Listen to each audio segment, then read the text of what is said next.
नमो अर्हन्ताणं नमो सिद्धाणं नमो आयर्याणं नमो वज्झायाणं नमो लोये सवसाहुणम्। ज्ञानी श्रावक के 12 व्रतों की दुनिया में हम सब ने कदम रखा है और उस कदम को अब हम धीरे धीरे करके आगे बढ़ा रहे हैं। अणुव्रतों से हमारी बात प्रारंभ हुई थी और अणुव्रतों में सबसे पहले हमने अहिंसाणुव्रत का स्वरूप देखा था। अब जरा हम आगे बढ़ते हैं और इसके स्वरूप को विस्तार से समझने की कोशिश करते हैं। ज्ञानी श्रावक के 12 व्रतों में सबसे पहले ज्ञानी किसे कहते हैं? तो सम्यक दृष्टि को ज्ञानी कहते हैं। श्रावक किसे कहते हैं? तो जिसने अनंतानुबंधी और अप्रत्याख्यानावरण कषाय का अभाव किया है उसे देश चारित्री कहते हैं। जिसने सिर्फ अनंतानुबंधी का अभाव किया है उसे अव्रती श्रावक कहते हैं। जिसने अनंतानुबंधी और अप्रत्याख्यानावरण का अभाव कर दिया है उसे हम व्रती श्रावक या देश श्रावक इसके नाम से भी जानते हैं। फिर व्रत किसे कहते हैं? तो व्रत के दो अलग अलग तरीके से मैंने कल अर्थ बताए थे। विरति शब्द के, विरति शब्द के दो अलग अलग अर्थ बताए थे, वो कोई बता सकता है मुझे? अपने आत्मा में रमण करना, ये एक हो गया।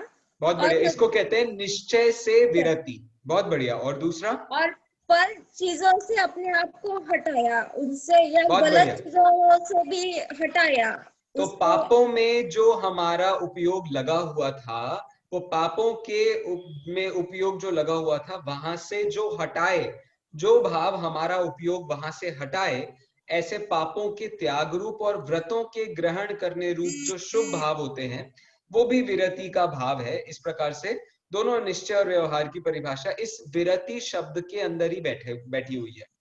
आगे बात करते हैं। 12 प्रकार के व्रत होते हैं, 5 अणुव्रत, 3 गुण व्रत और 4 शिक्षा व्रत। अणुव्रतों के नाम याद करने का सबसे अच्छा तरीका है, जो कि ममता जी फॉलो भी करती हैं। आपको 5 पापों के नाम याद होंगे, 5 पापों में सब में ऑपोजिट बना लीजिए तो आपको 5 अणुव्रत या 5 महाव्रतों के नाम याद हो जाएंगे। हिंसा सबसे पहला पाप होता है, तो हमारा व्रत है अहिंसा, अहिंसाणुव्रत, अहिंसा महाव्रत। दूसरा है जो पाप है उसका नाम क्या है? झूठ। उसका ऑपोजिट क्या होता है? तो शुद्ध हिंदी में उसे सत्य कहते हैं, तो सत्य अणुव्रत, सत्य महाव्रत। तीसरा होता है चोरी, पाप होता है तीसरा चोरी, उसके ऑपोजिट अचौर्याणुव्रत या अचौर्य महाव्रत। चौथा होता है कुशील नाम का पाप, उसका ऑपोजिट ब्रह्मचर्य या ब्रह्मचर्याणुव्रत, ब्रह्मचर्य महाव्रत। और पांचवा होता है परिग्रह। परिग्रह नाम के पाप के ऑपोजिट परिग्रह परिमाण को कहते हैं अणुव्रत और अपरिग्रह को कहते हैं महाव्रत। तो ऐसे ही 5 नाम हैं जिनमें जो परिग्रह है उसमें थोड़ा सा ट्विस्ट है, बाकी चारों के नाम अणुव्रत और महाव्रत में एक जैसे। गुण व्रत की बात करें तो 3 प्रकार के गुण व्रत होते हैं। दिग्व्रत, दिशाओं का जिसमें बंधन होता है। देश व्रत मतलब दिग्व्रत में भी और ज्यादा बढ़ा करके व्रत लेना। और अनर्थ दंड व्रत, तो अनर्थ का मतलब होता है फालतू में, बिना प्रयोजन, बिना किसी काम के दंड करना, मतलब आसपास कुछ भी करना, मन वचन काय की प्रवृत्ति करना, उसको कहते हैं अनर्थ दंड। दंड शब्द आपने पहले भी सुना होगा, सामायिक पाठों में और भी जगह पढ़ाया जाता है। दंड शब्द के भी 3 अर्थ होते हैं, मन दंड, वचन दंड और काय दंड। ऐसे दंड शब्द भी 3 प्रकार का होता है। फिर शिक्षा व्रत जो होते हैं वो 4 प्रकार के, सामायिक, प्रोषधोपवास, अतिथि समविभाग और भोगोपभोग परिमाण व्रत। सामायिक का मतलब क्या होता है? समय में लीन होना। समय मतलब समता भाव, समता भाव मतलब अपने आत्मा के भाव में लीन होना। प्रोषधोपवास का मतलब क्या होता है? प्रोषध उपवास, प्रोषध मतलब निश्चित, उपवास का मतलब भगवान के समीप वास करना, भगवान के उपदेश के समीप वास करना। ऐसी क्रियाएं नहीं करना जिनसे कि हमें आलस पैदा हो, प्रमाद पैदा हो, तो इसमें उपवास आदि की बात की जाती है। फिर अतिथि समविभाग, जो अपने लिए खाना बना उसमें से अतिथि के लिए खाना बचाना, 1/3, 2/3 जैसा भी हो, वैसा अतिथि के लिए समविभाग करना। बराबर का विभाग करना। और फिर है भोगोपभोग परिमाण व्रत, तो भोग और उपभोग की जितनी सामग्रियां हैं उनका परिमाण करना, उनको परिमार्जित करना, उनको लिमिटाइज करना, उसको हम भोगोपभोग परिमाण व्रत कहते हैं। अब इसके बाद हमने बात की थी अणुव्रत की परिभाषा के बारे में। तो अणुव्रत किसे कहते हैं? हिंसादि 5 पापों के एक देश त्याग को अणुव्रत कहते हैं। हिंसादि 5 पापों के एक देश त्याग को और शुभ भावों की वृद्धि को अणुव्रत कहते हैं। फिर गुणव्रत किसे कहते हैं भैया? तो अणुव्रतों की जो रक्षा करते हैं और अणुव्रतों को खूब बढ़ाते हैं, धीरे धीरे करके उनका लेवल बढ़ाते हैं, जिससे आत्मा की विशुद्धि और बढ़ती जाती है। तो समझ लीजिए ये ऐसी बात नहीं कर रहे हैं अपन कि जैसे अब ये छोड़ दो, अब ये छोड़ दो, अब ये छोड़ दो, क्योंकि ये छोड़ने छोड़ने वाले एंगल से ना तो आदमी का दिमाग ऐसा हो जाता है कि वो सोचता है यार मेरा बलात्कार क्यों हो रहा है, या मुझे जबरदस्ती मेरी आत्महत्या क्यों कराई जा रही है। यहाँ कहने का ये मतलब है, जिस आदमी को ये समझ में आ गया जगत का कोई द्रव्य उसके अस्तित्व का नाश नहीं कर सकता, उसको इतना विश्वास पैदा हो गया है, उसे सम्यक दर्शन पैदा हो गया है, वो आदमी तो अपने आप खुद ही जानता है कि पर द्रव्य से मेरा कल्याण नहीं होने वाला है। तो धीरे धीरे करके उसका पर द्रव्य के प्रति ममत्व कम होता जाता है।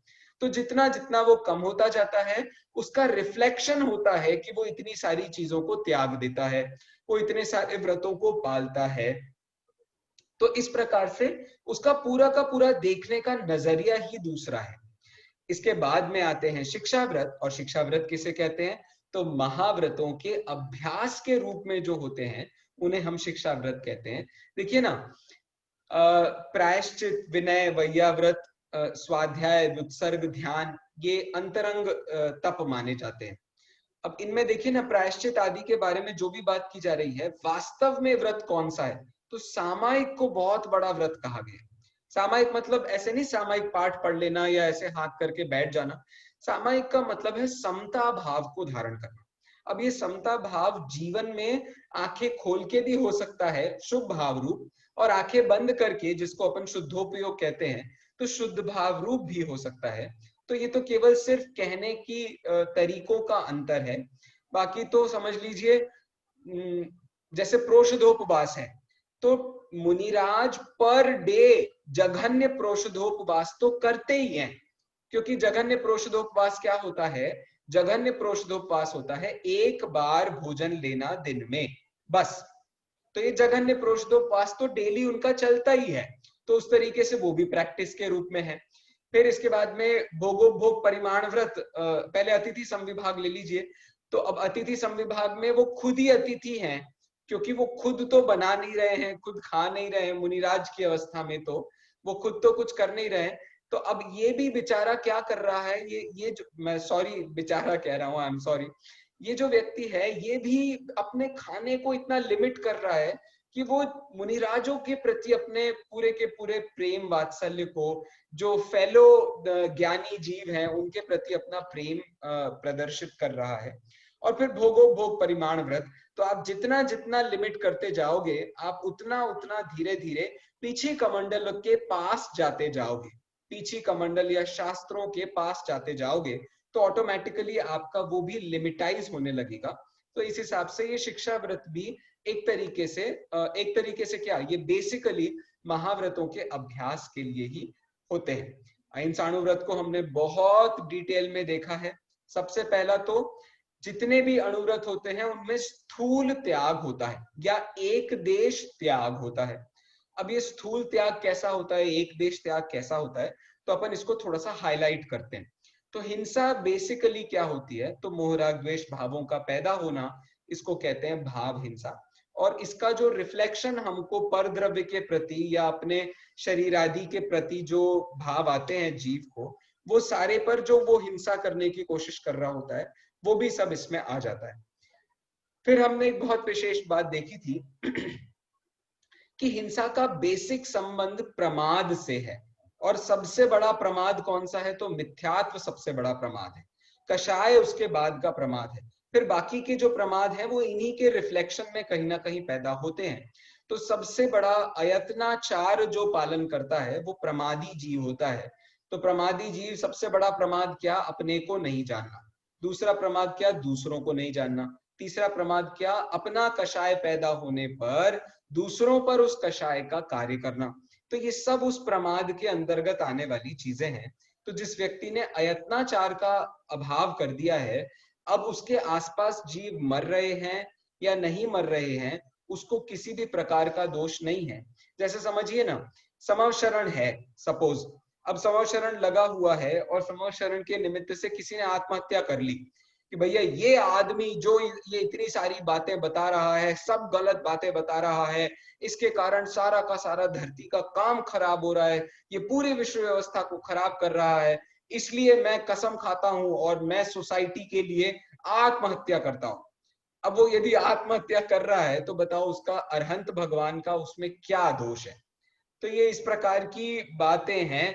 तो इस प्रकार के विचारों के बारे में आप जितना विचार करो, आपको ऑटोमेटिकली इसका भी रूपक समझ में आ जाएगा कि अयत्नाचार भी बहुत बड़ी चीज है और वो हम परद्रव्य के प्रति उसका 100% काम हम नहीं कर सकते हैं।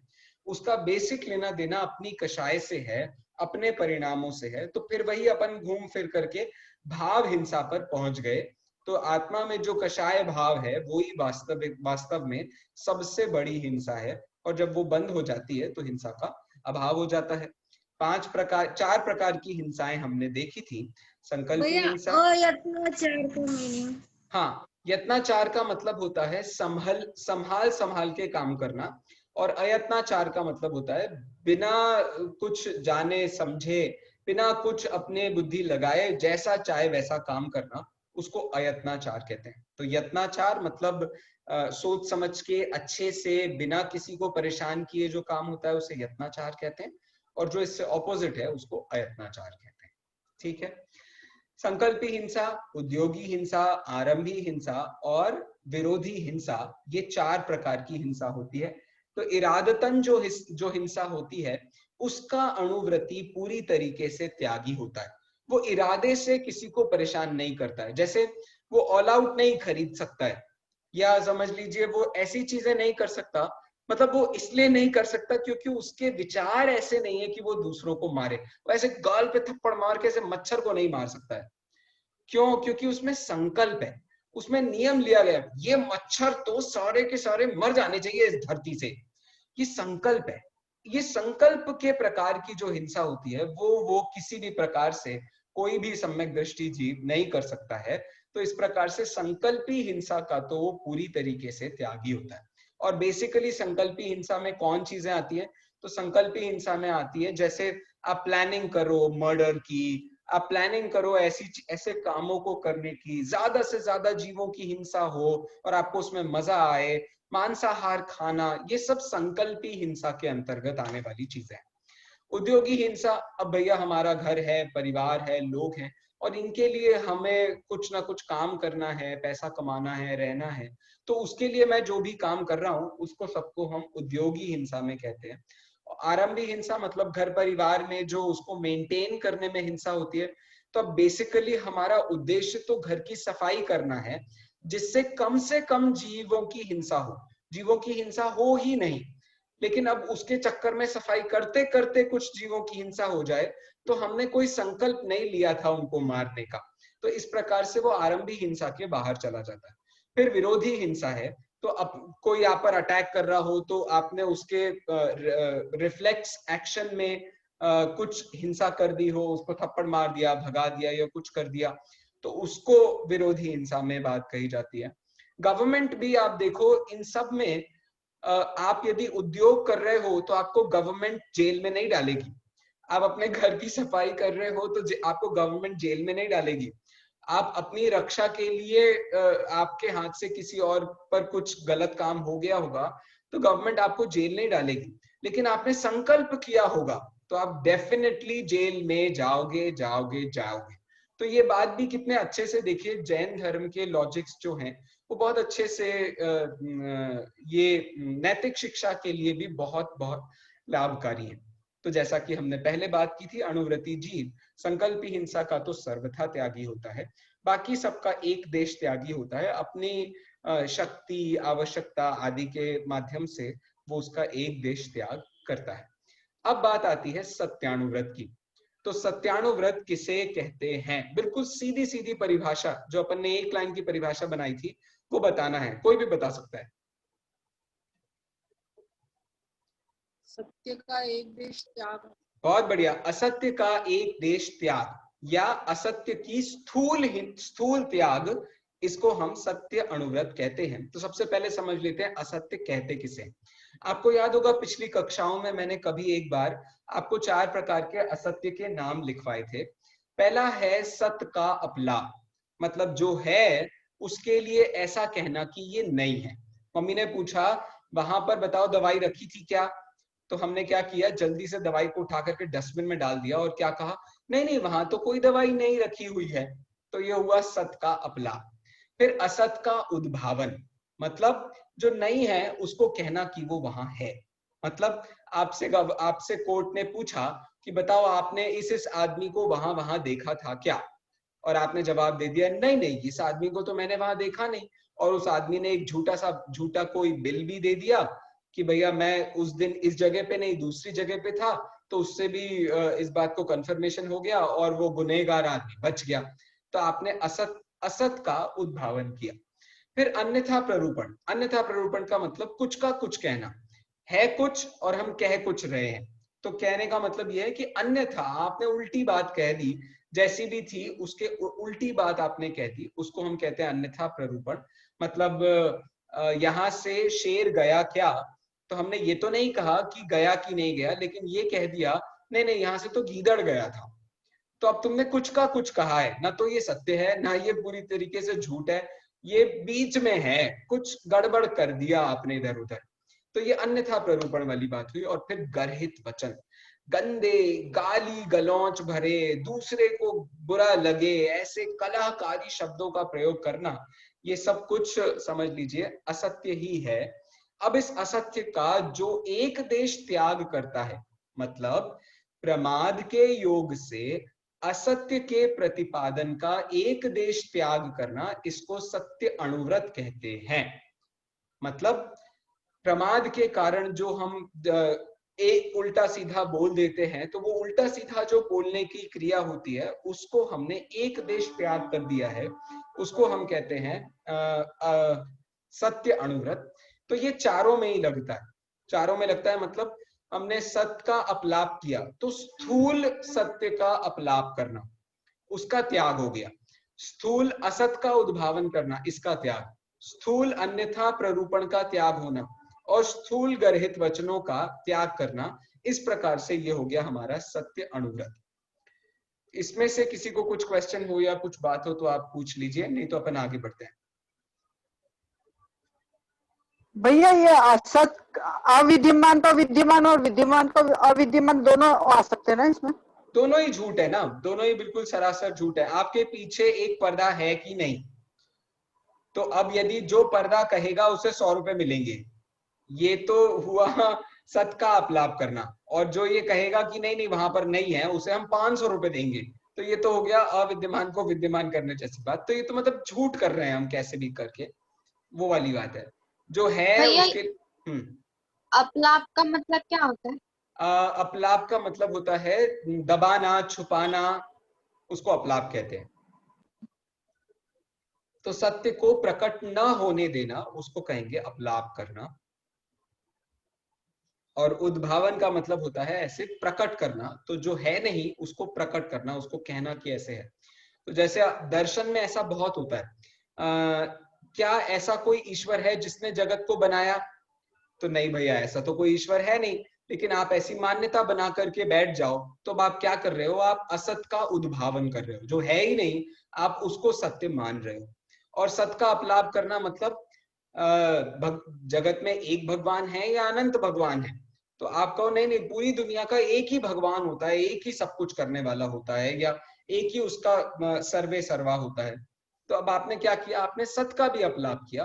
क्यों भैया, अनंत सिद्ध हो गए हैं, इतने सारे अनंत परमात्मा हैं, तो आपने सत का अपलाप किया, मतलब सत को भी झूठ किया।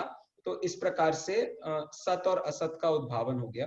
फिर अन्यथा प्ररूपण क्या हो गया, हिंसा में धर्म मानना, मारो पीटो परेशान करो, हिंसा में हमने धर्म मान लिया, ये क्या है? ये अन्यथा प्ररूपण है।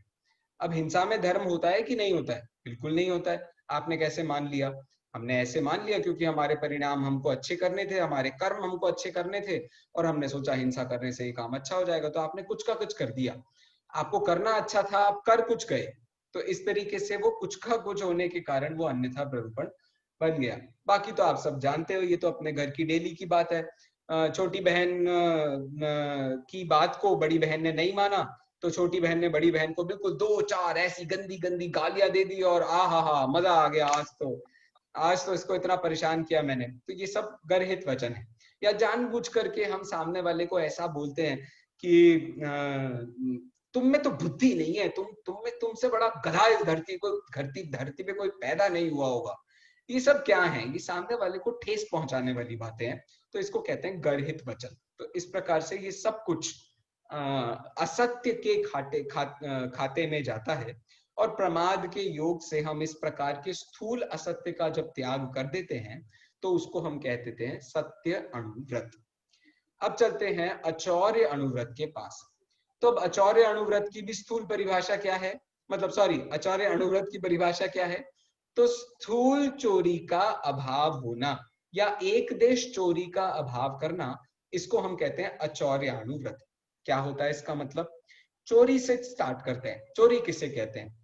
तो किसी की पड़ी हुई, किसी की रखी हुई, किसी की भूली हुई वस्तु को उठाकर खुद के लिए प्रयोग करना या उठाकर किसी दूसरे को दे देना, इसको हम चोरी कहते हैं। इसका मतलब सीधे सीधे शब्दों में ये हुआ, जिन चीजों का लेन देन का व्यापार होता है, व्यवहार होता है, जिनमें लेन देन का, उनको बिना अनुमति के ले लेना, उसको समझ लीजिए चोरी का एक देश, इसको कहते हैं हम चोरी। और ऐसी चोरी का जो एक देश त्याग कर देता है उसको हम कहते हैं अचौर्य अनुव्रत। जैसे मोबाइल फोन घर में रखा था, हमने उठा लिया। अब मोबाइल फोन में लेने देने का व्यवहार होता है ना, हमने पैसे लेकर के खरीदा था, तो अभी वो पैसे लेकर के खरीदने के कारण उसमें लेन देन का व्यवहार हो गया, और लेन देन का व्यवहार हो गया तो अब वो चीज किसी के पास पहुंच गई है, तो आपको उसकी अनुमति से ही उसे लेना पड़ेगा। जैसे फोन कॉल्स, मैंने अपना बैलेंस, मैंने पैसे लगा करके बैलेंस लिया था और बैलेंस को किसी और ने उड़ा दिया, तो ये बिना अनुमति के लेन देन जैसी बात हो गई। तो इस प्रकार से चोरी, इसको हम चोरी कहते हैं, और ऐसी चोरी का एक देश त्याग करना उसको कहते हैं अचौर्य अनुव्रत। अब इसका भी प्रैक्टिकल रूप देखो बताते हैं वो, जैसे नदी हो गई, जैसे कुआं हो गया, इसका पानी जो हम निकाल लेते हैं अपने इस्तेमाल करने के लिए, इसको हम चोरी नहीं कहते। जैसे मिट्टी को, जो कि सार्वजनिक होती है, सबके लिए है, अब वो आपने उठा करके इस्तेमाल कर ली है, तो उसके लिए आपको कोई चोरी का दंड नहीं लगेगा। तो इस प्रकार से ऐसी चीज को यदि आपने ग्रहण कर लिया है तो आपको उसमें चोरी का दोष नहीं है। लेकिन मुनिराज की अवस्था में तो ये भी पाप है, वो ये भी नहीं करने का उनको भाव आता है। तो इस प्रकार से ये सारी बात हुई। तो एक देश चोरी का जो अभाव करता है उसको हम अचौर्य अनुव्रत कह देते हैं। इसके बाद आया ब्रह्मचर्य अनुव्रत। ब्रह्मचर्य अनुव्रत का भी वही परिभाषा है, जिसने कुशील का एक देश त्याग कर दिया है। तो इसका मतलब तो ये हुआ कि लड़कियों को जो एक देश छेड़ता है, या लड़कों को जो एक देश छेड़ती है, ऐसा नहीं लेना है इसका अर्थ। इसका मतलब ये होता है, इसका मतलब सीधे सीधे शब्दों में ये होता है, अब्रह्म का एक देश त्याग करना मतलब स्व स्त्री संतोष व्रत, पर स्त्री की रमणता का सर्वथा अभाव होना। मतलब पर स्त्री को फ्लर्ट नहीं करना, उसको कुछ कहना नहीं, उससे अपने को कोई लेना देना नहीं, उसका अच्छा हो तो अच्छी बात, उसका बुरा हो तो नहीं, ये तो चलो अच्छी बात नहीं हुई, लेकिन कहने का इतना मतलब हुआ कि हमें पर स्त्री के रमणता का भाव पूरी तरीके से खत्म हो जाना चाहिए। तो वो उनमें रमणता का मतलब ये होता है कि बार बार विचार करना, उनको फ्लर्ट करना, उनके साथ में किसी भी तरीके का संपर्क रखना, अवैध संपर्क रखना, ये सब कुछ पर स्त्री रमणता के अंतर्गत जाता है। और एक देश त्याग क्यों कहा? क्योंकि अपनी स्त्री में संतोष रखना, अपनी स्त्री में रमणता का त्याग नहीं हुआ है, इसलिए उसको हम अब्रह्म का एक देश त्याग ऐसा कह देते हैं। इसके बाद है परिग्रह परिमाण व्रत। परिग्रह परिमाण व्रत शब्द ही अपने आप में बता रहा है कि परिग्रह को लिमिटाइज करना। परिग्रह जो भी है आपके पास उसको आपको लिमिट करना। तो परिग्रह कौन कौन से होते हैं जरा ये देख लेते हैं। भैया हाँ जी मेरे को पहले वाले टॉपिक में थोड़ा सा बताओ डाउट है, बताओ। थोड़ा सा ऑकवर्ड है, बट मतलब जैसे That's अपन okay.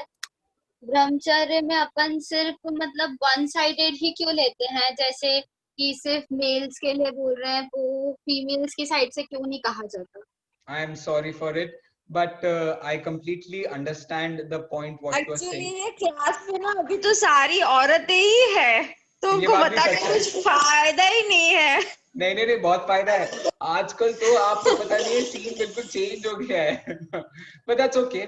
यहाँ कहने का आपका प्रश्न बिल्कुल वैलिड है। देखिए जनरली ये जो अणुव्रत वगैरह की बात होती है ना विशुद्धि जी, इनका बेसिक इंटेंशन है महाव्रत से बताने का। तो जब महाव्रतों के एंगल से बात की जाती है ना, तो उसके पीछे आते आते वो पुरुष प्रधानता उसमें बहुत ज्यादा बैठ जाती है।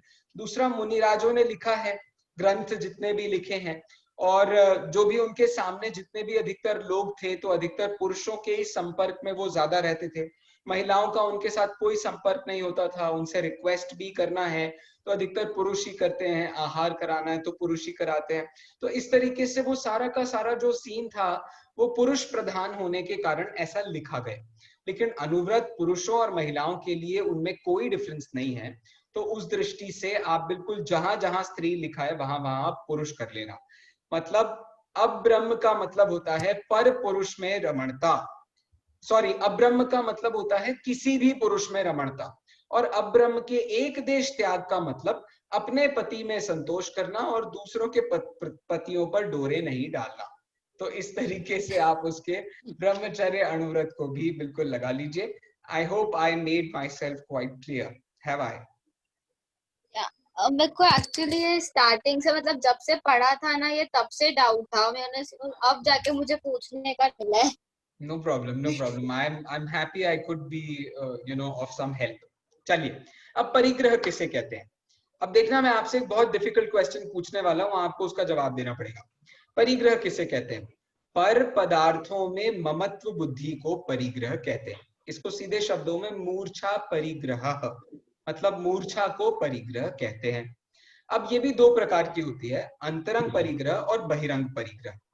मिथ्यात्व, चार कषाय और नौ कषाय, इन सबको अंतरंग परिग्रह कहते हैं। और क्षेत्र, वास्तु, धन, धान्य, हिरण्य, सुवर्ण, दासी, दास, कुप्य, प्रमाणातिक्रमा, ये जो है इसको हम बहिरंग परिग्रह के नाम से जानते हैं। तो जैसे जमीन, मकान, सोना, चांदी, धन, धान्य, नौकर, चाकर, ये नौकर, नौकरानी, बर्तन वगैरह सब कुछ, ये सब जो भी है ये सब बहिरंग परिग्रह में आता है। तो अब परिग्रह परिमाण व्रत का मतलब हमें परिग्रह को लिमिटाइज करना चाहिए। तो परिग्रह को लिमिटाइज करना चाहिए ऐसा कह लो, या परिग्रह का स्थूल त्याग करना चाहिए। तो फिर हमें मिथ्यात्व का भी स्थूल त्याग कर देना चाहिए। इस हिसाब से जो मिथ्यात्व का स्थूल ऊपर से मिथ्यात्व को त्याग कर देता है, मतलब अणुव्रतों के हिसाब से अपना जीवन जीता है, बहुत अच्छी लाइफस्टाइल जीता है, किसी को कोई ज्यादा डिस्टर्ब नहीं करता, बहुत अच्छे से रहता है, अपनी ड्यूटीज को बहुत अच्छे से फॉलो करता है, तो ऐसे स्थूल मिथ्यात्व का जिसने त्याग कर दिया उसको भी अणुव्रत होना चाहिए इस हिसाब से। तो सही कह रहा हूं क्या मैं? नहीं। अरे क्या बात है, फिर बताओ क्या करना चाहिए जल्दी से। सम्यक दृष्टि को ही अनुव्रत होते हैं। वाह वाह, ये 12 बिल्कुल आईपीएल का छक्का मधु जी ने बिल्कुल सही कहा आपने। मिथ्यात्व का तो पूर्ण त्यागी होना ही चाहिए, क्योंकि उसके बिना सम्यक दृष्टि हो ही नहीं सकता। और बाकी का जो भी है, जैसे 4 कषाय हैं, तो 4 कषाय में से एक कषाय चौकड़ी का तो मिनिमम अभाव हो जाना चाहिए, बाकी के जो 3 कषाय चौकड़ी हैं वो रह सकती हैं। 9 कषाय में भी जो एक भाव दीपिका नाम का ग्रंथ है, उसमें उन्होंने अनंतानुबंधी, अप्रत्याख्यानावरण, प्रत्याख्यानावरण, संज्वलन में इन सबको डिवाइड किया। तो अनंतानुबंधी संबंधी 9 कषायों का भी अभाव होना चाहिए, बाकी 3 रह सकती है। तो इसको कहते हैं एक देश। मिथ्यात्व के साथ कोई एक देश का सिस्टम नहीं है। मिथ्यात्व तो पूरा का पूरा अभाव होना ही चाहिए, बिना उसके हम परिग्रह परिमाण व्रत की बात नहीं कर सकते हैं। तो यहाँ तक हुई हमारी परिग्रह परिमाण व्रत की बात। अब आगे बढ़ते हैं दिग्व्रत। दिग्व्रत बहुत ही इंटरेस्टिंग व्रत है। दिग्व्रत किसमें आता है भैया, जल्दी बताइए, दिग्व्रत किसमें आता है? गुण व्रत में। व्रत। हाँ वाह, दिग्व्रत आता है गुण व्रत। और गुण व्रत क्या करते हैं? वो अणुव्रतों को बचाते हैं, अणुव्रतों की रक्षा करते हैं और अणुव्रतों में वृद्धि लाते हैं। तो देखिए दिग्व्रत में क्या होता है। दिग्व्रत में दशों दिशाओं में जो फेमस माइलस्टोन्स होते हैं, उनके आधार पर पूरे जीवन भर के लिए जो हम आवागमन निश्चित कर देते हैं, उसको कहते हैं दिग्व्रत। देखो मैं आपको एक बहुत बड़ी बात बताता हूँ। ये बात रत्नकरण श्रावकाचार्य में भी लिखी है और पुरुषार्थ सिद्धि उपाय में भी लिखी है कि जैसे एक व्यक्ति ने दिग्व्रत की कोई सीमा निर्धारित करी, जैसे कि मैंने डिसाइड कर लिया कि मैं अर्थ के अंदर अंदर ही रहूंगा, मतलब ये जो अपना 7 कॉन्टिनेंट्स है, मैं 7 कॉन्टिनेंट्स के अंदर ही रहूंगा। अब वो स्पेस में नहीं जा सकता, जो ऊपर स्पेस में जाने की बात होती है ना, तो अब वो जो स्पेस का पूरा रीजन है, उसकी अपेक्षा से तो वो महाव्रती है। कितनी बड़ी बात बताई उन्होंने, उसकी अपेक्षा से तो वो महाव्रती है। और जहां उसने सीमित कर दिया है, वहां उसका अहिंसाणुव्रत चल रहा है, वहां उसका सत्याणुव्रत चल रहा है, ऐसे उसके 5 अणुव्रत भी चल रहे हैं। तो इस हिसाब से यहाँ पर तो वो अणुव्रती है, लेकिन बाकी जहां जहां चीजें उसने पूरी तरीके से छोड़ दी है, उसके प्रति तो वो बन गया है महाव्रती। तो ऐसा हमारी मम्मी बचपन में करती थी। हमारी मम्मी क्या करती थी, बहुत छोटे हम लोग जब थे, तो वो कहती थी रात में जब सोते हैं तो आपको ये नियम लेना चाहिए कि मैं जब तक सुबह न उठूं तब तक मेरा रात्रि भोजन का त्याग, मेरे सारे आहार जल का पूरी तरीके से त्याग। क्यों? मैं जब थोड़ा बड़ा हुआ तो मैंने कहा यार ये कितना स्टूपिड है, मतलब कितनी बचकानी बात है। लेकिन फिर जब ग्रंथों को थोड़ा बहुत पढ़ा और अपनी लाइफ से भी उस चीज को समझने की कोशिश करी, तो समझ लो आप एक बहुत बड़े रेफरेंस से बच जाते हो। और धीरे धीरे करके समझ लीजिए, मुझे जो बचपन में रात में बुरे सपने आते थे और पता नहीं क्या क्या आता था, धीरे धीरे करके वो भी ग्रेजुअली कम होते चले गए। तो अब ये जो मैं फायदा बता रहा हूँ, ये तो बहुत ही लौकिक फायदा बता रहा हूँ आपको, लेकिन फिर भी देखो कितना बढ़िया सिस्टम है कि इसके कारण हमको ये बात समझ में आती है, जहां हमारी प्रवृत्ति ही नहीं, वहां उसका हम पूरी तरीके से त्याग क्यों नहीं कर देते। जैसे कई सारे आज ऐसे जैनों के घर हैं जिनमें आलू कभी खाया ही नहीं गया, कभी बना ही नहीं, आलू खाया नहीं, लेकिन पता है आपको, बंदे ने कभी आलू का त्याग भी नहीं किया। तो अब बताओ उसको फायदा हुआ या नुकसान? उसको कितना नुकसान हो गया बेचारे को। वो उस संबंधी वो महाव्रती बन सकता था, लेकिन बेचारा अणुव्रती भी नहीं बन पाया। तो इस हिसाब से मेरे कहने का इतना मतलब है, दशों दिशाओं में जो बिल्कुल फेमस जितने हैं, आज तो अपने पास में मैप है, सारा सिस्टम बहुत अच्छा बन गया है, इसलिए माइलस्टोन्स बनाने की जरूरत नहीं है। आपको पता पड़ ही जाता है कि भैया सब जगह फेंसिंग हो जाती है, या अपने को रीजन डिवीजन पता पड़ जाता है, या जैसे भी। पहले के जमाने में ये थोड़ा मुश्किल था, इसलिए उन्होंने ऐसे प्रसिद्ध स्थानों के हिसाब से बना लिया कि भैया मैं आईफिल टावर से आगे नहीं जाऊंगा, मैं नीचे बे ऑफ बंगाल से नीचे नहीं जाऊंगा, या इधर समझ लो मैं सिडनी के आगे नहीं जाऊंगा, तो ऐसे उसने डिज्नी वर्ल्ड के आगे नहीं जाऊंगा। तो ऐसे करके प्रसिद्ध स्थानों के आधार पर जो आजीवन के लिए आवागमन की सीमा निश्चित कर लेते हैं, उसको कहते हैं दिग्व्रत। अब जिसने दिग्व्रत अंगीकार कर लिया है, तो अब देशव्रत किसे कहते हैं?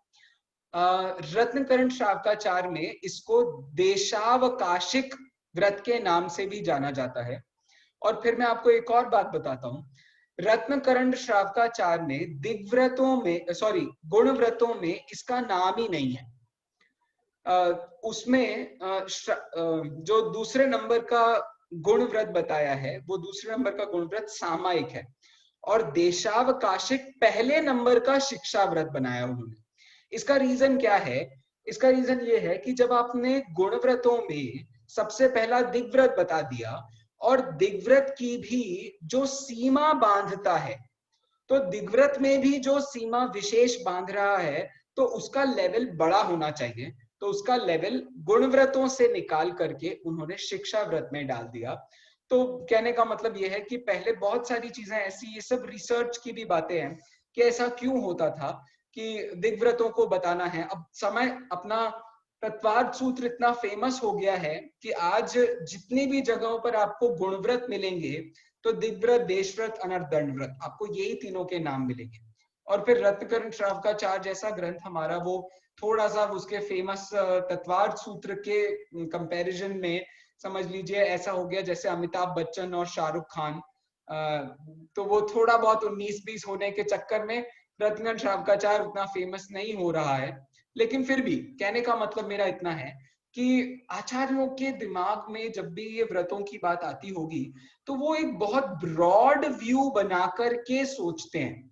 वो कोई बहुत संकीर्ण बुद्धि के धारी नहीं थे, बहुत वाइड और ब्रॉड व्यू उनका था। अब देशव्रत किसे कहते हैं? तो दिग्व्रतों की बांधी हुई सीमा को घड़ी, घंटा, दिन, सप्ताह, माह आदि की मर्यादा से सीमित करते जाना, उसको कहते हैं देशव्रत। आपने दिग्व्रत में एक पर्टिकुलर एरिया निश्चित कर लिया। अब उस एरिया के अंदर भी आपने निश्चित कर लिया कि मैं इस घंटे इस जगह से बाहर नहीं जाऊंगा, मैं इस दिन इस जगह पर नहीं जाऊंगा, इस सप्ताह नहीं जाऊंगा, महीने के लिए नहीं जाऊंगा। तो इस तरीके की जो मर्यादा बनती जाती है वो सारी की सारी मर्यादा बहुत अच्छी होती है। जनरली लोग क्या करते हैं कि रेजोल्यूशंस लेते समय ऐसे बहुत सारे नियम ले लेते हैं। आपने देखा होगा, सुना होगा कि जैसे मैंने आलू प्याज का 4 दिन के लिए अभाव कर लिया, मतलब मैंने त्याग कर दिया, 10 लाख क्षण के लिए त्याग कर दिया, 1 साल के लिए त्याग कर दिया, 5 साल के लिए त्याग कर दिया। भाई आलू प्याज तो आजीवन त्यागने वाली चीज थी। ये तो वो समझ लीजिए संकल्पी हिंसा वाला चैप्टर था, वहां वो बहुत दूर की बात हो गई। यहाँ तो देश व्रत मतलब घड़ी, घंटा, सप्ताह के माध्यम से जो सीमा बनाई जाती है वो तो गुणव्रतों के अंतर्गत आती है। गुणव्रत अणुव्रतों के बिना नहीं होते हैं, और अणुव्रत भाई सम्यक दर्शन के बिना नहीं होते हैं। तो तेरे मोह का तो ठिकाना नहीं है। अब तू धर्म करना चाहता है आलू छोड़ के, तो तेरा कल्याण कैसे होगा बताओ? तो कहने का मतलब ये सिर्फ ऐसे मोटी मोटी बात है। बट हाँ, देश व्रतों की भी प्रैक्टिस तो की जा सकती है। तो आप प्रैक्टिस कर रहे हो तो अच्छी बात है, आपको पता है आप क्या कर रहे हो, तब तो कोई दिक्कत नहीं है। लेकिन आपको पता नहीं है और आप इन सब क्रियाओं से धर्म मान रहे हो, तब तो भाई बहुत मुश्किल हो जाने वाली है। अब इसके बाद में आता है अनर्थ दंड व्रत। भैया मुझे एक पूछना था जी कि जैसे ये हम सब क्रिया करते हैं तो वो क्रिया का पुण्य या पाप में रिटर्न होता है, लेकिन जब सम्यक दर्शन के साथ होता है तो वो कर्मों में रिफ्लेक्ट होता है। यही फर्क रहेगा ना, मीन्स निर्जरा और संवर के हिसाब से। और बाकी विदाउट सम्यक दर्शन जो भी हम क्रिया करते हैं, व्रत करते हैं या जो भी नियम लेते हैं, तो वो बस पुण्य पाप में ही ये होगा, ऐसे मुझे पूछना था। हाँ, बहुत अच्छा क्वेश्चन है आपका। ये जो क्रियाएं हैं बेसिकली इनका तो जो पुण्य है वो कभी कहो विशुद्धि के कारण, विशुद्धि विशेष के कारण सम्यक दृष्टि को भी उसका कर्मबंध अच्छा ही होगा, और जो सम्यक दृष्टि नहीं है उसको भी उसका कर्मबंध अच्छा ही होगा। मतलब क्योंकि उसने त्याग की भावना रखी इसलिए उसको कर्मबंध तो कम होगा, इसमें तो कोई दो राय नहीं है। पुण्य भाव होंगे उसके, उस समय भाव बहुत अच्छे होंगे, तो विशुद्धि अच्छी होने के कारण उसको प्रकृति भी अच्छी बनेगी, इसमें कोई दो राय नहीं है। जैसे आप सोचो ना, सम्यक दर्शन होता है उसमें 16 कारण भावनाएं होने से तीर्थंकर प्रकृति बंधती है। अब सम्यक दृष्टि जीव को कोई प्रकृति बंधती है, ये बात हम इमेजिन करना कितना मुश्किल है। लेकिन फिर भी वो सम्यक दृष्टि को जो प्रकृति बंध रही है वो सम्यक दर्शन के कारण नहीं बंध रही है, वो विशुद्ध भावना के कारण बंध रही है। इसका मतलब कर्म बंध का संबंध जो है वो अच्छे बुरे परिणामों के कारण है। आपने यदि अच्छे परिणाम रखे तो आपका कर्मबंध अच्छा होगा, आपके परिणाम खराब थे तो आपका कर्मबंध खराब होगा। ये तो हुआ कर्मबंध की अपेक्षा से। अब इसका संबंध किससे होता है? तो इसका संबंध भी भाव से होता है, इसका संबंध भी क्रिया से नहीं होता है। जैसे मैंने चैरिटी के लिए 10 जगह पर दान दिया, लेकिन मेरे भाव एक भी जगह नहीं थे। वो सारा का सारा मेरा स्ट्रेटेजिक फिलैंथ्रोपिस्ट का काम था। तो मैंने जो भी काम किया वो सारा का सारा सिर्फ मायाचारी से किया। उसमें बेसिकली मेरा कोई इंटेंशन नहीं था दान देने का। It was just a smart move for a good profitable business. तो इस तरीके से तो आपने जो किया वो गलत ही किया। कहने का मतलब क्रिया से हमारे यहाँ कर्म बंध का कोई लेना देना नहीं है। लेकिन क्रिया खराब है तो परिणाम डेफिनेटली खराब होगा ही। क्रिया अच्छी है तो फिर परिणाम अच्छा भी हो सकता है, बुरा भी हो सकता है। वो सब पर्सपेक्टिव बेस्ड बातें हैं। कहने का मतलब मेरा इतना सा हुआ, हमारा जो पूरा का पूरा धर्म है वो शुद्ध भावों की तरफ या शुद्ध भावों की भावनाओं के इर्द गिर्द घूमता है। वो अच्छे भावों के इर्द गिर्द नहीं घूमता है। मतलब कि सिर्फ शुभ भावों के लिए हम उसको धर्म कह दें, ये हमारे यहाँ की सोच नहीं है। हमारी सोच तो ये है, शुद्ध भावों के पीछे जो भाग रहा है वो वास्तव में सम्यक दर्शन का पात्र है। जो शुभ भावों के पीछे भाग रहा है वो सम्यक दर्शन का भी पात्र नहीं है। Have I made myself clear, निखिली जी? नहीं, वही मुझे ये पूछना है, क्योंकि जब हम अभी तक तो चलो जब तक पढ़ाई नहीं थी तो बस ये व्रत जो होते हैं ये ऐसे ऐसे होते हैं, ऐसा क्लासिफिकेशन पता था। लेकिन जैसे पढ़ाई हुई तो ऐसे पता चला कि ये जो व्रत रहते हैं ये सम्यक दृष्टि के लिए ये एप्लीकेबल है। और जैसे जो सम्यक दृष्टि नहीं है, जैसे हमारे जैसे, तो हम भी तो व्रत करते हैं और वो भी व्रत करते हैं। और हमारी चलो जो सम्यक दृष्टि है उसकी भावना तो बहुत अलग होगी, क्योंकि वो सम्यक दृष्टि है, वो काफी अपने में है, हमें उतनी विशुद्धता नहीं रहेगी, लेकिन फिर भी हमारी भावना तो गलत नहीं रहती है। तो मेरा यही मैं इसीलिए कह रहा था कि यदि सम्यक दृष्टि भी है और उसकी क्रिया अकेले हो रही है और भावना कमजोर है तो उसको भी कर्म बंध कम हो सकता है। मतलब अच्छा जो कर्मों का बंध है वो कम हो सकता है। और मिथ्या दृष्टि है उसको भावना बहुत ज्यादा हो रही है। मुनिराज ने कह दिया दान देना बहुत बड़ी बात होती है और उसको भावना बहुत ज्यादा आ गई तो उसको बहुत बड़ा और अच्छा भी कर्म बंध हो सकता है। तो इस हिसाब से बेसिक कर्म बंध का सिस्टम तो भावना से है, ये बात तो एब्सोल्युटली क्लियर है। लेकिन सम्यक दृष्टि की बात हम क्यों कर रहे हैं? क्योंकि वो परमानेंट अच्छी भावना का जीव बन जाता है। क्योंकि उसकी भावना कभी इतनी नीचे नहीं गिरेगी कि वो सामने वाले की हिंसा कर दे। उसकी भावना कभी इतनी नीचे नहीं गिरेगी कि वो किसी सामने वाले व्यक्ति के प्रति ऐसे विचार करे कि वो उसे अपनी उंगलियों पर नचाए। समझ रहे हैं आप मैं क्या कहना चाह रहा हूं? तो ये है सम्यक दर्शन का एडवांटेज। बाकी तो परिणाम जिसके जितने विशुद्ध होंगे उसको उतनी परिस्थिति बन सकती है। देखिए जो अवधि ज्ञान भी होता है ना, हमारे यहाँ अवधि ज्ञान, मनुष्यों में जो अवधि ज्ञान हो सकता है वो विशेष रिद्धियों के माध्यम से हो सकता है। सम्यक दर्शन उसमें नेसेसरी नहीं है, महाव्रत होना भी नेसेसरी नहीं है। तो कहने का मतलब क्या हुआ, ये सारा का सारा अच्छे कर्मों का जो बंध होता है वो अच्छे भावों से होता है। लेकिन सम्यक दृष्टि के अच्छे भावों का लेवल बहुत ऊंचा होता है, मिथ्या दृष्टि के अच्छे भावों का लेवल उतना ऊंचा नहीं होता है। एग्जाम्पल देता हूं, मिथ्या दृष्टि जो होता है वो मैक्सिमम 8वें या 12वें स्वर्ग तक जा सकता है परिणामों की दृष्टि से। लेकिन जो सम्यक दृष्टि है वो वहां क्या कहते हैं, सर्वार्थ सिद्धि तक जा सकता है। 9वें ग्रह मिथ्या दृष्टि यदि मुनि भी बन जाए तो वो 9वें ग्रह वेग तक जा सकता है। लेकिन सम्यक दृष्टि जीव की बात देखो आप, वो सबसे बड़े स्वर्ग तक जा सकता है, सर्वार्थ सिद्धि अनुत्तर आदि के स्वर्गों में भी जा सकता है। ये है विशुद्धि का लेवल, मतलब मैक्सिमम लेवल। तो उस तरीके का डिफरेंस तो वहां होता ही है। बाकी आप निचले लेवल पर देखो तो ऐसा भी सम्यक दृष्टि हो सकता है जिसके परिणाम बहुत अच्छे नहीं रह पा रहे हैं तो वो छोटे स्वर्ग का देव बन जाएगा। कोई मिथ्या दृष्टि है वो बहुत ज्यादा तप कर रहा है, बहुत सारे अच्छे परिणाम करने की कोशिश कर रहा है, सब कुछ कर रहा है, वो हो सकता है 5वें स्वर्ग में चला जाए। 5वें स्वर्ग में चला गया तो अब वो पहले वाले स्वर्ग के आदमी को अपने हाथों पैरों पे नचाएगा। तो हो सकता है एक मिथ्या दृष्टि देव सम्यक दृष्टि देव को अपने अंडर चलाए। तो ऐसे बहुत सारी चीजें होती हैं। अष्टपाहुड़ आप पढ़ें तो अष्टपाहुड़ में एक बहुत अच्छी गाथा है कि कोई ऐसा मिथ्या दृष्टि मुनिराज सम्यक दृष्टि जीवों को अपने पैरों पर दबाना चाहे, वो उसको अपने नीचे करना चाहे तो वो कर पाता है सामाजिक तौर पर, because of a lot of pressures वो उसको कर पाता है। लेकिन ऐसा मुनि कहाँ जाएगा? ऐसा जो व्यक्ति है, ऐसा जो विचार करने वाला जीव है, वो कहाँ जाएगा?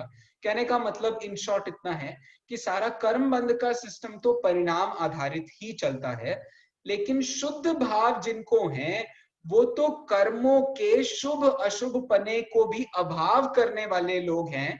उस दृष्टि से उनकी महिमा बहुत ज्यादा बढ़ जाती है। Now have I answered? Okay okay, चलिए, एनी टाइम एनी टाइम। अंतिम आज बात करते हैं, फिर हम अगले हफ्ते बात करेंगे शिक्षा व्रतों के बारे में। अनर्थ दंड व्रत का मतलब होता है बिना प्रयोजन के हिंसादी पापों में प्रवृत्ति करना, और जो बिना प्रयोजन के हिंसादी पापों की प्रवृत्ति का त्याग कर देता है वो अनर्थ दंड व्रत का धनी होता है। जैसे बिना प्रयोजन के जमीन खोदे जा रहे हैं, बैठे हैं तो वहां से पेड़ को ही उखाड़ रहे हैं, पानी बह रहा है तो उसमें हाथ मार करके उसे इधर उधर ढुला रहे हैं, ये सब क्या है? तो ये अनर्थ दंड व्रत अनर्थ दंड कहलाता है। और जिसने इस बिना प्रयोजन के हिंसादी पापों का काम छोड़ दिया है उसको हम अनर्थ दंड व्रती कहते हैं। ये भी अपने आप में एक बहुत बड़ा व्रत है, गुण व्रतों में इसका नाम है। तो आप समझ सकते हैं, जैसे जबरदस्ती हम किसी का मजाक बना रहे हैं, हमें मजा आ रहा है किसी के ट्रबल को देखने में, किसी की खराब हालत को देखने में। कोई बिल्कुल बुरी से बुरी हालत में बैठा हुआ है और हम ये सोच रहे हैं कि इसका और बुरा कैसे हो जाए, जस्ट फॉर फन ये कैसे हो जाएगा। इस तरीके के ये सारे जो विचार है वो सब अनर्थ दंड व्रत में आते हैं। इस प्रकार से हमने ये सारी बात की है। इसमें बस एक लास्ट पॉइंट रह गया है, और मैं बता देता हूं। वो ये कहता है, देखिए अनर्थ दंड व्रत के संबंध में इतनी बात ध्यान देने वाली है कि जो सम्यक दृष्टि जीव है वो त्रस हिंसा का तो त्यागी होता है, मतलब त्रस हिंसा तो उसको है ही नहीं, किंतु अप्रयोजन भूत वो स्थावर हिंसा का भी त्याग से बचता है।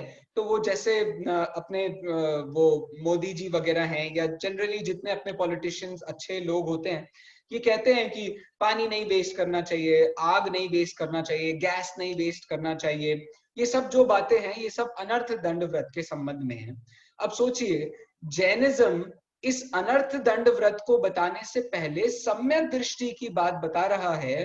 कहने का मतलब इस अनर्थ दंड व्रत का लेवल कितना ऊंचा है, आप उसके हिसाब से देखें तो आप समझ लोगे कि एक बार ये सम्यक दृष्टि वाला एंगल दुनिया को समझ में आ गया तो फिर समझ लो जितनी भी क्रियाएं वो करेंगे वो सारी की सारी क्रियाएं कितने काम की हो सकती हैं उनके लिए भी।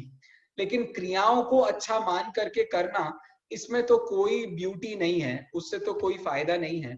तो जो व्यक्ति इन विचारों से भरा हुआ होता है, अपने कल्याण की भावना भाना चाहता है, वो व्यक्ति वास्तव में कोई एक अच्छा काम कर गुजरता है और उसी की महिमा होती है, उसी की बात बनती है।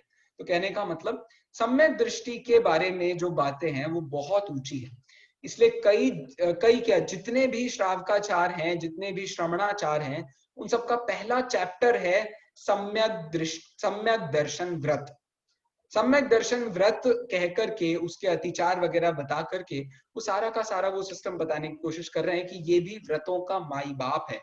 वास्तव में व्रतों को जितना आप गहराई से समझे जाने, उन सबकी नींव में, मूल में सम्यक दर्शन का मोक्ष मार्ग का जो मूल है उसे सम्यक दर्शन कहा जाता है। तो इस तरीके से सारी की सारी बात हुई। आज बहुत सारा समय हमने ले लिया है, इसलिए मैं चाहता हूं कि अपन यहीं स्टॉप करें। आशा करता हूं आज जितनी बातें हमने करी हैं वो आपको समझ में आई होंगी। अगली क्लास में अपन उसके बारे में सारी बातें जो हैं इस पाठ की कर लेंगे, और फिर अगले थर्सडे को आपके जितने भी क्वेश्चंस हैं, तो इस हफ्ते आप सारी पढ़ाई अपनी कर लीजिए। आपको जो भी क्वेश्चंस हैं वो लास्ट अपने को एक टाइम मिलेगा चर्चा करने के लिए, तो अपन थर्सडे को, नेक्स्ट थर्सडे को सारी चर्चा कर लेंगे। तो आपके जितने भी क्वेश्चंस हैं, जितनी भी बाकी सारी बातें हैं वो अपन कर लेंगे। हाँ बोलिए विशुद्धि जी। भैया आपने पेपर की डेट कंफर्म करी? मैसेज आपको मिला नहीं क्या? मैं मैसेज आपको भेज देता हूँ, एक मिनट मैं पढ़ ही देता हूँ यहाँ पे। 20 अच्छा, ओ सॉरी मिताली जी ने ग्रुप पर डाल दिया था, मैं फिर भी एक बार बोल देता हूँ। शनिवार को 26 तारीख को आपकी परीक्षा होगी। सभी पाठों की होगी। 7 से 9 बजे के बीच में आपको ये परीक्षा मिलेगी। बाकी इसकी और डिटेल जो जानकारी वो आप कुछ ही दिनों में मेरे ख्याल से आपके ग्रुप पर आ जाएगी। इतना कहकर के आज की बात को विराम लेता हूँ। जय जिनेंद्र, जय happy corona again and have fun. आवाज बंद है यार। भैया हाँ, आपके वो लघु जैन सिद्धांत के आगे की वीडियोस मंडे ट्यूसडे की अपलोड नहीं किए क्या अभी तक? नहीं, एक्चुअली मैं सिर्फ प्रॉक्सी टीचर था उसका, तो वो अच्छा। कोई और हाँ, वो प्रतीति दीदी हैं, वो क्लासेस ले रही हैं उसके आगे की। यदि उनके वीडियोस बनते हैं तो मैं वो भी फॉरवर्ड कर दूंगा। आप नहीं ले रहे भैया? मैं बताता रहा हूँ, मैं प्रॉक्सी टीचर हूँ, तो शायद हर हफ्ते हर महीने मुझे एक आध बार चांस मिलेगा। हाँ, बट तो आप जब भी लेंगे तो फॉरवर्ड कर श्योर दीजिए ना। श्योर। और आप Okay. जब भी कोई, वैसे तो आपका मैं फॉलो करती हूँ चैनल, लेकिन फिर भी अगर कभी कुछ रहेगा तो आप मैं बताता हूँ, मैं बिल्कुल हाँ। बताता हूँ। ओके, जय थैंक जिनेंद्र। यू। जय जय जिनेंद्र। जिनेंद्र। मधु जी, आपकी आवाज नहीं आ रही है, अनम्यूट कीजिए। ये हमारा कोर्स कंप्लीट हो चुका होगा क्या 12 व्रत के बाद भैया जी? हाँ, इसका एग्जाम जो 26 तारीख को होगा उसके बाद में ये कोर्स कंप्लीट हो जाएगा। तो फिर क्लास एंड हो जाएंगी सर? क्लास सारी एंड हो जाएंगी। अपन नेक्स्ट सेशन में मिलते हैं एक नए सब्जेक्ट के साथ, नए विषय के साथ। तो आप कौन सी लेने वाले हैं नेक्स्ट टाइम? अभी तक कोई बात उसकी हुई नहीं है, कोई बात अभी स्टार्ट नहीं हुई है। कुछ होगा तो मैं बताता हूँ आपको। हाँ, क्योंकि फिर वो हिसाब से हम सिलेक्ट करेंगे ना। कोशिश करते हैं। वैसे इसके बाद में इंटरमीडिएट 3 भी है और उसके बाद में 6 ढाला भी है। तो अपन देखते हैं इस नेक्स्ट बार हो सकता है मैं यही क्लास ले रहा हूँ, IM2 भी ले सकता हूँ या IM3 ले सकता हूँ, या जो भी होगा मैं इन्फॉर्म करता हूँ ना। हाँ, तो फिर जो तो भी सर उसके लिए तो फॉर्म भरना पड़ेगा ना? हाँ, वो भी सारी जानकारी मधु जी ग्रुप पर आएगी।